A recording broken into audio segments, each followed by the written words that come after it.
Hello everyone, welcome to the Newsbrowse News broadcast.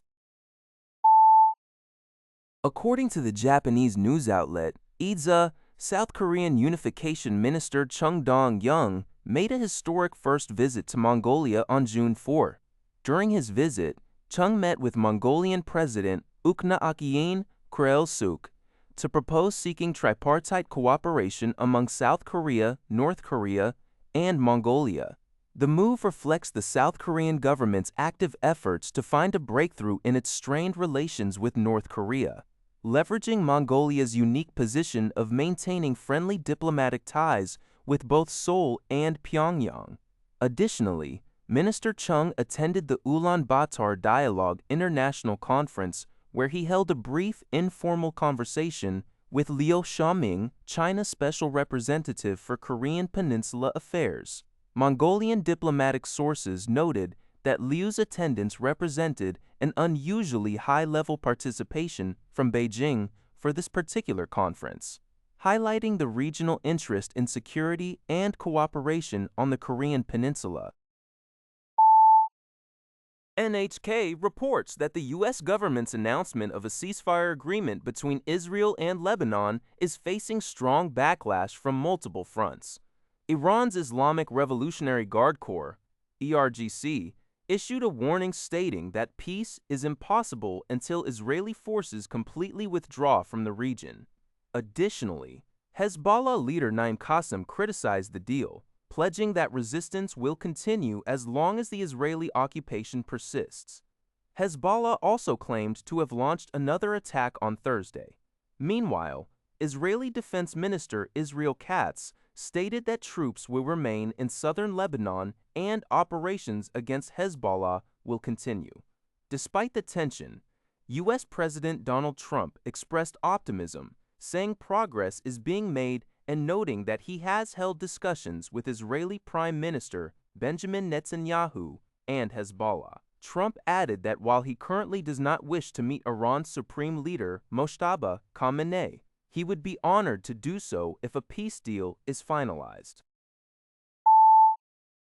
According to Sinyuan, U.S. President Donald Trump stated that Washington welcomes the prospect of direct talks between Ukrainian President Volodymyr Zelensky and Russian President Vladimir Putin.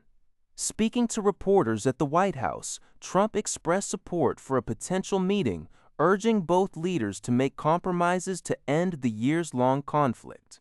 Trump declined to disclose specific concessions that might be made, but noted that the U.S. has been highly involved in the process. His remarks came after Zelensky published an open letter proposing direct negotiations with Putin, arguing that the ongoing conflict is draining Russia's resources and damaging its international standing. In response, Kremlin spokesman Dmitry Peskov stated that Putin is open to talks and that Zelensky is welcome to visit Moscow at any time to hold such discussions.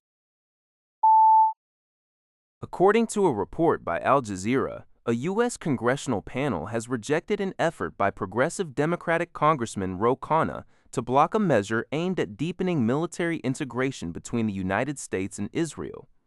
The amendment, which sought to revoke Section 224 from the National Defense Authorization Act, NDAA, failed in a voice vote in the House Armed Services Committee, clearing the way for the proposal to advance to the House floor.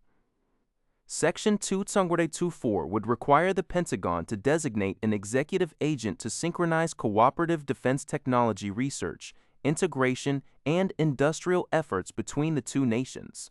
Congressman Hanna argued that the measure essentially rewards Israeli Prime Minister Benjamin Netanyahu at a time when he is attempting to dictate U.S. foreign policy. Critics also warned that the provision could shield military aid to Israel from annual congressional appropriations by framing it as cooperation.